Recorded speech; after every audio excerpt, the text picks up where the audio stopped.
Hello everyone, आज चाहिँ म हजुरहरूलाई यसरी नेल क्र्याक भयो भने कसरी बनाउने भन्ने बारेमा भिडियो बनाउन गइरहेको छु। पहिला चाहिँ ड्रिल मेसिनले यसरी जेल पोलिस रिमुभ गरिसकेपछि चाहिँ नेल ग्लु लिने, नेल ग्लुले यसरी राम्रोसँग टास्ने। हजुरहरूले चाहिँ निकाल्नुभयो भने एकदम पेन हुन्छ, त्यही भएर ननिकाल्ने। यसरी टाँसिसकेपछि चाहिँ हजुरले बेस कोट लिनुपर्ने हुन्छ। बेस कोट राम्रोसँग एप्लाई गर्ने, स्किनमा टच नगरिकन।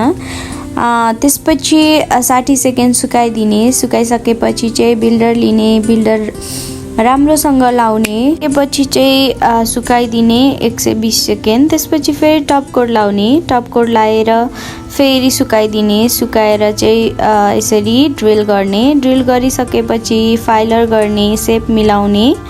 त्यसपछि फेरि बफर लिने, बफर लिएर फेरि बफर गर्ने। त्यसपछि जेल पोलिस एप्लाई गर्ने, फेरि सुकाइदिने। सुकाइसकेपछि फेरि डबल कोट गर्ने। डबल कोट गरिसकेपछि फेरि सुकाइदिने।